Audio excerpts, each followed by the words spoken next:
Et oui, mes chers admophiles, aujourd'hui je me moque vraiment pas de vous parce que devant vos yeux ébahis et en plus dans un cadre absolument magnifique, on a beaucoup de chance parce qu'il n'arrête pas de pleuvoir en ce moment en Gironde. Nous sommes au lac d'Ourtin, dans le Médoc. Je vais vous présenter cette magnifique Fiat Ritmo. C'est une des toutes premières versions de 1978 en version 65 CL.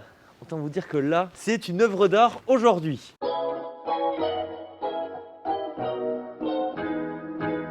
Pour vous remettre dans le contexte de l'époque, nous sommes au début des années 70 et plus précisément en 1974, une certaine Volkswagen Golf va succéder à la coccinelle et on peut dire que c'est un sacré bond en avant qualitatif. Ça va donner beaucoup d'inspiration à nombre de concurrents. Je pense par exemple à Renault qui, dès 1976, va nous sortir une sublime R14 que j'ai essayé sur la chaîne, très sympathique véhicule. Et en fait, le but, ça va vraiment être de reprendre cette forme-là qu'a la Golf, à savoir une forme qu'on retrouve également sur cette Fiat Ritmo présentée en 1978. Vous voyez vraiment une berline compacte avec cet arrière là type Volkswagen Golf. D'ailleurs cette signature on la retrouvera même après sur la Peugeot 205 parce que finalement ça reste un petit peu le même trait de carrosserie. Mais lorsque ce véhicule sera présenté en 1978, il succède à la Fiat 128 qui a été une véritable réussite de la part de Fiat. La Fiat 128, elle était très en avance sur son temps. Elle est sortie fin des années 60, fin des années 70, c'était plus le cas. Donc là, Fiat, ils se sont sortis entre guillemets les doigts. Pour une fois, elle ne s'appelle pas un numéro, mais elle s'appelle Fiat Ritmo. Ritmo qui est censé évoquer le rythme, la cadence. Sachez toutefois que dans les pays anglo-saxons, ça évoque les cycles menstruels, ce qui n'est pas hyper glamour. Du coup, ils l'ont renommé Strada là-bas. Strada, moi je trouve pas ça fou. Par contre, Ritmo, c'est sympa. Ça met dans l'ambiance, je trouve. La voiture, lorsqu'elle sort, elle est quand même plutôt saluée par la critique. À un détail près, sa qualité de fabrication approximative. Pour tout vous dire, il me semble que c'est la toute première fois que j'en vois une. Je parle d'une phase 1 en état classique et pas une abarth non plus.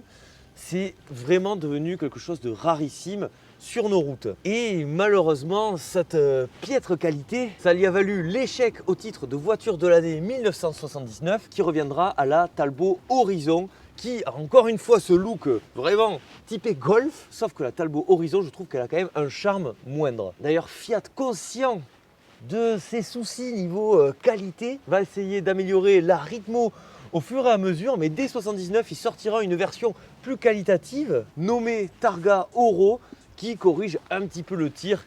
Malgré tout, c'est pas Byzance. Je sais que certains néophytes vont se dire ce n'est uniquement qu'une Golf fiatisée, en fait c'est bien mieux que ça. Déjà quand on la prend de face, moi le premier constat que je me suis dit, on dirait une Twingo 1. Enfin c'est plutôt la Twingo 1 qui s'est inspirée de cette Ritmo. Vous voyez avec ces phares là, ce capot, cette prise d'air. C'est la première voiture italienne de série à recevoir des pare-chocs en polyester intégrés au dessin de la carrosserie. Ce qu'on peut dire, c'est que ces pare-chocs, ils ont vraiment une forme assez surprenante. Sinon aussi, la couleur, elle est magnifique. D'ailleurs, le propriétaire m'a indiqué que ce véhicule est en cours de restauration. Donc si vous voyez quelques petites choses ici et là qui ne vont pas forcément bien, c'est normal, hein. Déjà, dites-vous que d'avoir une Ritmo, c'est un événement en soi, donc on ne va pas non plus trop en demander. Moi, j'aime bien les voitures du peuple là, de série. Et en plus, ce qui est fou, c'est que cette voiture, à l'époque, elle s'est quand même vachement bien vendue. Plus de 2 millions d'exemplaires rien que de Ritmo et beaucoup plus si on compte les variantes qu'il y a eu chez Seat. Nous avons affaire à une 65 CL, tous ces trucs d'origine là. Moi, j'adore les rétroviseurs bien intégrés en plastique. Nous sommes aux prémices des années 80. Le plastique fait son apparition en masse plutôt que le chrome. Bon, vous savez, moi, ça me désole un petit peu. C'est l'époque qui veut ça. Ce qui est marrant aussi, témoin d'une époque, c'est les garde-boue. En plus, avec un petit logo Racing, avec 65 chevaux, je suis pas sûr qu'on s'envole, mais quand même. D'ailleurs, regardez, ça, c'est pas les jantes d'origine, ça, c'est des jantes d'Alpha 33, mais des jantes en tôle, surnommées grains de café, qui, dans le futur, habilleront, je pense, à merveille cette magnifique Fiat Ritmo. C'est une voiture qui a vécu, hein. Malgré tout, le plus important, c'est qu'elle n'a pas de rouille. Et ça, c'est quand même exceptionnel. Autre détail qui attire la sympathie, ces poignées, cette ouverture. Waouh! On ouvre carrément la porte. C'est très mignon. D'ailleurs, ici, on a le réservoir à essence, bien visible. facile. Moi j'ai bien aimé cette partie arrière. J'ai eu la chance de la suivre avant de venir ici. Je suis étonné par la finesse de ces feux, d'arriver à sortir un truc comme ça dans les années 70. Comme à l'avant, on a ce pare-choc bien intégré. Notez qu'ici, il s'agit donc d'une phase 1, elle est toute première. Et c'est rarissime sur notre marché. C'est exceptionnel de vous proposer ça aujourd'hui. Donc rien que pour ça, un grand merci au propriétaire. Phase 2, on en trouve un petit peu plus, mais je trouve que ça a pas mal perdu d'intérêt. La voiture, elle est vraiment devenue beaucoup plus neutre. Alors qu'ici, je trouve qu'on a une véritable personnalité. Ah! Et il est pas si léger que ça ce truc, hein? Oh là là, mais comment je fais pour le mettre là? Je peux pas le mettre. Ah! Eh bien, déjà regardez l'espace qu'il y a à l'intérieur de cette baie moteur. Et oui, pourquoi il y a beaucoup d'espace? Parce que la Ritmo était disponible en 60, en 65, notre version du jour, en 75, mais également en version Abarth. Et en Abarth, ça prenait un petit peu plus de place le moteur, même si je pense que ça devait quand même laisser une accessibilité assez aisée. Là, je pense qu'on peut mettre un V8, ça passe. Tour de magie, la magie du montage, une roue est apparue. Autant elle était assez décriée sur sa qualité de fabrication, qui voilà, posait un petit peu problème, même à l'époque, mais le constat sur les moteurs, c'est que c'était relativement solide. D'ailleurs, c'est du Lampredi ici. C'est un moteur vraiment simple qui a fait la renommée de Fiat et de Lancia pendant de nombreuses années. Si vous cherchez des performances, bon ben déjà il faudra plus s'orienter sur les versions Abarth, forcément. Ici, le 0 à 100, 3 jours ouvrés apparemment. C'est longué, hein. Le 1000 mètres départ arrêté, il y en a qui se sont lancés en 2005, qui n'y sont toujours pas arrivés. Donc bon, voilà, vous comprendrez, ici, ce qu'on recherche avant tout, c'est l'authenticité, c'est replonger au milieu des années 70 et kiffer quoi. Après, on va pas lui demander non plus des 100 et des 1000. Et d'ailleurs, elle aura 46 ans quand cette vidéo sortira, parce que 2024. Bon, maintenant, on va refermer le capot. Toujours un moment épique. Ça se met comment? Là, c'est comme ça? Mais ça se... ok. Il est lourd quand même, à chaque fois, il me surprend. Attention. À l'intérieur de cette Fiat Ritmo, de prime abord en tout cas, je comprends pas forcément toutes les critiques qu'elle a eues. Vous voyez, c'est une voiture quand même bien âgée et pourtant tout est bien à sa place. Il n'y a pas des plastiques explosés ou quoi que ce soit.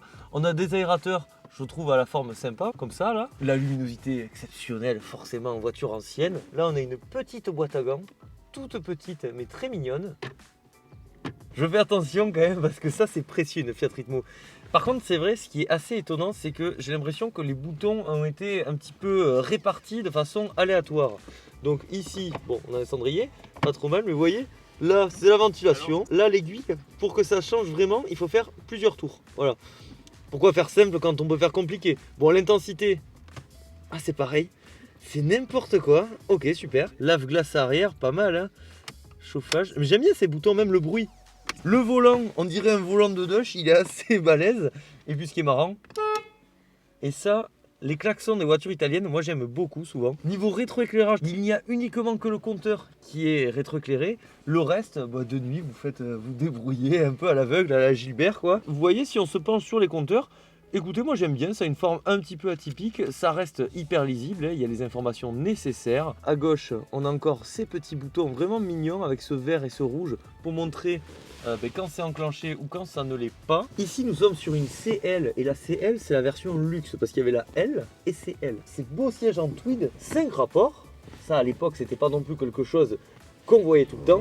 On a un gros vide-poche. Et d'ailleurs, ce qui est marrant, vous voyez, c'est normalement là, il y a souvent un tunnel qui bloque. Ben là, ben non.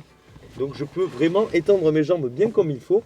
Après, ça reste une voiture italienne de l'époque. Souvent, l'accélérateur et le frein sont presque collés. Et ça, j'aime pas du tout. C'est assez gonflant. On va s'installer maintenant à l'arrière. Alors, le siège avant est bien reculé. Malgré tout. Ah ouais.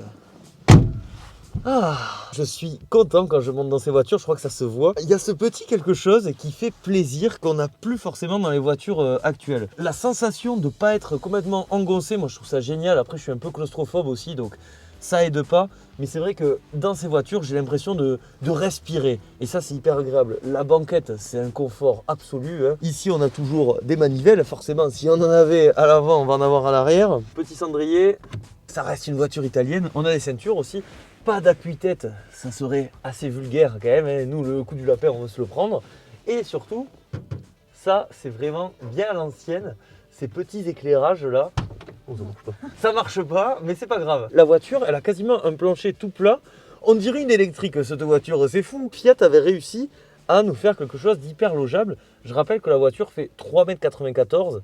C'est vraiment, pour l'instant, pas mal. J'ai hâte de voir le coffre. La chose la plus importante lorsqu'on achète une Ritmo, une voiture de collection, vraiment qu'il faut bichonner, c'est bien sûr aller à Carrefour le samedi après-midi pour remplir le coffre de course. Et là, regardez-moi ces vérins. Déjà, moi, le premier constat que j'ai par contre, c'est que l'accessibilité du coffre n'est pas optimale. Vous voyez bien le pare-choc. Moi, j'aime bien sa forme là, qui enveloppe vraiment bien la voiture. Le souci, c'est que du coup, si on a des courses assez lourdes, voilà, il faudra faire un mouvement qui peut faire mal un petit peu au dos. Sinon, il y a ça. Normalement, je pense que ça peut se lever. On va pas faire n'importe quoi. Vous voyez qu'on a des revues d'époque d'ailleurs. Une voiture de passionnés. Là, aujourd'hui, les gens qui regardent cette vidéo, c'est les vrais passionnés. Et ça me plaît. Le coffre, finalement, il est quand même assez profond, comme vous pouvez le constater. Malheureusement, je n'ai pas eu l'information officielle. Il faut dire que trouver des infos sur la Fiat Ritmo, ça devient de plus en plus compliqué. Et c'est pour ça aussi qu'on fait ce genre de vidéo, pour sauvegarder un monument du patrimoine automobile italien. Si vous avez l'information exacte du volume de coffre, n'hésitez pas à me le mettre dans l'espace des commentaires. En tout cas, c'est un coffre plutôt Atmo approved. Il faut dire qu'il est assez profond, pas le plus accessible. Après, on lui pardonne beaucoup de choses grâce à ces merveilleux vérins. Deux visas. Déjà, ça c'est trop beau, hein. Acheté sur AliExpress par un petit artisan chinois, magnifique. Donc maintenant on va essayer de démarrer la voiture. Donc il y a 43 clés, ça c'est toujours bien, vous savez. Donc, ah ouais, ok. Attends, mais j'y vois rien en plus. Ah ok, déjà c'est à gauche. Mais c'est très marrant. Mais ça serait pas une Seat, mais c'est fou. Mais oui, vous savez, à l'époque, Fiat et Seat, ils étaient un peu de mèche. Hein. En fait, Seat, certains considèrent ce constructeur comme un grand constructeur. La vérité, c'est que c'est une marque créée sous la volonté d'un dictateur qui a ensuite utilisé beaucoup de Fiat et qui ensuite a été racheté par Volkswagen. Il y a mieux comme histoire, hein, quand même. Hein. Bref, allez, c'est parti.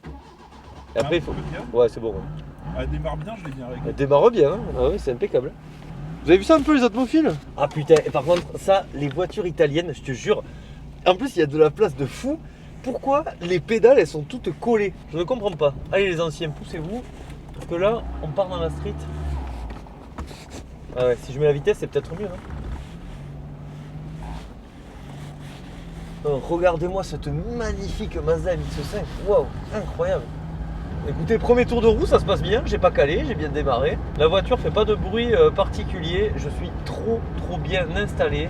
Et puis là, c'est la liberté. En plus, il n'y a pas un rat à Hourtin. Alors l'été, ça doit être une catastrophe. Mais l'hiver, vraiment, si vous voulez vous ressourcer, vous venez ici. Hein. Déjà, rien que le chemin pour y aller, c'est quelque chose. Elle est sympa la Twingo. Hein. Jolie config. Avec ce petit toit en verre, ça, c'était pas mal aussi. Hein. Pour une voiture quand même assez vintage, ça se conduit plutôt bien. Voilà. Moi, je vous dis, hein, les pédales, ça, c'est un truc que je m'y ferai pas. Les clignots, je pense que tu dois te faire avoir quelquefois à confondre avec les phares. C'est les phares sont plus bas. Ah, t'as habitué. Ah ouais. Ah ben voilà. Après, c'est sûr, quand on est habitué aux anciennes italiennes et aux anciennes Fiat, c'est plus facile. Le moteur est déjà assez chaud. Ça, c'est pas mal. Wow.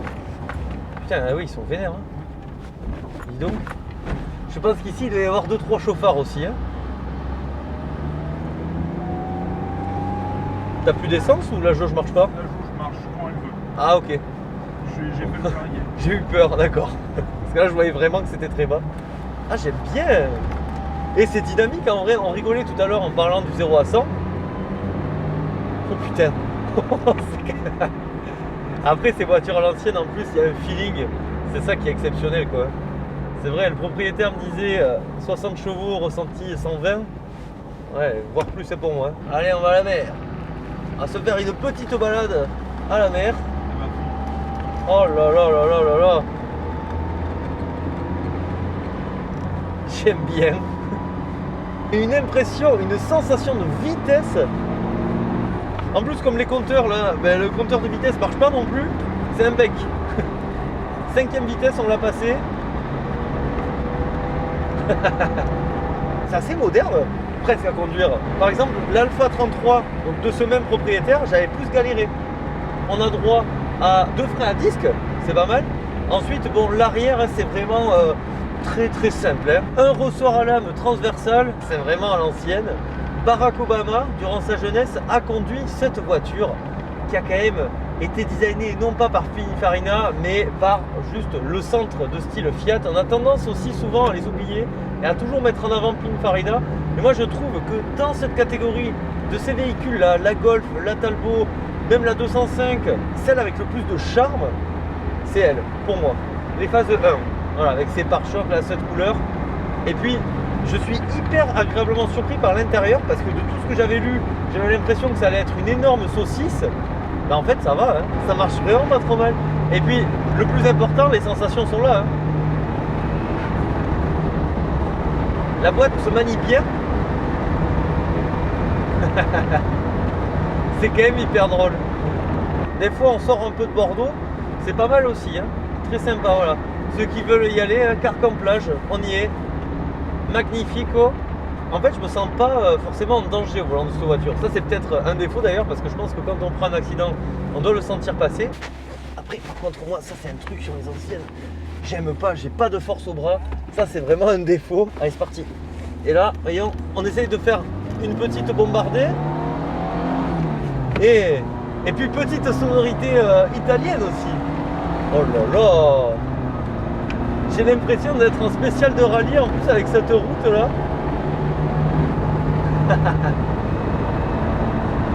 Oh là là. Et puis en fait on a la tête très proche je trouve du pare-brise. Ce qui en cas d'accident est peut-être pas ouf. Mais niveau sensation c'est vraiment pas mal, vous l'aurez compris. La conduite est validée. L'Aritmo je comprends son succès. Malheureusement on le sait, aujourd'hui on n'en voit plus. En tout cas j'espère que cet essai vous régale. Bon du coup alors, est-ce qu'il faut acheter une Fiat Ritmo? Ben oui il faut en acheter une, mais est-ce qu'on peut en trouver une? Là c'est plus compliqué, c'est vraiment plus compliqué, surtout si l'on cherche une des premières versions en version non Abarth, parce que les Abarth, niveau tarif, ils ont pété un plomb, hein. C'est 20, 25, 30 000 euros. Bon voilà, est-ce que ça les vaut? Après ça sera à vous d'en être juge. Il faut dire aussi que c'est très rare, donc c'est peut-être pour ça. Et puis c'est une très bonne sportive aussi. D'ailleurs, il s'agit du moteur de la assez connue Lancia Delta, sauf qu'ici, il n'y a pas le turbo. Si vous souhaitez réellement en acheter une, vous n'avez pas attendu la vidéo pour le savoir. C'est une voiture quand même qui devient hyper rare sur notre marché et c'est pas une décision qui se prend à la légère parce que du coup, c'est compliqué de trouver des pièces, c'est compliqué de trouver plein de choses. Donc si vous voulez une auto de collection, moi je vous conseillerais, oh je me fais attaquer. Oh, je me fais attaquer. De vous orienter sur une voiture à plus grande diffusion, en tout cas chez nous, pour vous lancer. Et puis si vous êtes un gros féru de Ritmo, vous avez la réponse, foncez. Mais vous savez à quel point c'est un chemin de croisade. Vous l'aurez compris, la Ritmo est une voiture mythique qui a vraiment marqué son époque. Malheureusement, la faute a une qualité de conception un petit peu compliquée, une carrosserie gruyère. Et puis aussi l'arrivée en masse de primes à la casse à partir du début des années 90. Il y a eu beaucoup de voitures de ce type qui ont été balancées, les gens préférant ne pas trop se prendre la tête et partir sur une voiture neuve. Le constat, c'est qu'aujourd'hui, ce genre d'auto, c'est rarissime de chez rarissime. Et donc c'est pour ça que je le répète, je suis vraiment ému d'avoir pu vous présenter cette automobile qui a quand même vraiment marqué son temps et qui malheureusement est destinée à disparaître parce que c'est déjà un petit peu le cas. Moi je vous dis, je m'intéresse quand même pas mal à l'automobile, je sais pas si vous savez. Une Ritmo 1 phase 1, j'ai jamais vu quoi. Gardez vos voitures, bichonnez-les, ne les tunez pas s'il vous plaît. C'est un acte citoyen, si vous êtes un vrai amoureux d'automobile, je trouve que c'est important de faire ce genre de geste. Bon mais voilà mes chers atmophiles, cette vidéo touche à sa fin, j'espère que vous a plu. Si c'est le cas, vous pensez au like, à l'abonnement, c'est hyper important. N'hésitez pas à me dire depuis l'espace des commentaires, vous, ce que vous pensez de cette Fiat Ritmo. Malgré tout, le plus important c'est pas ça, c'est quoi le plus important? C'est de prendre soin de soi. Prenez soin de vous, c'était Atmo, je vous dis à la prochaine, bisous, ciao.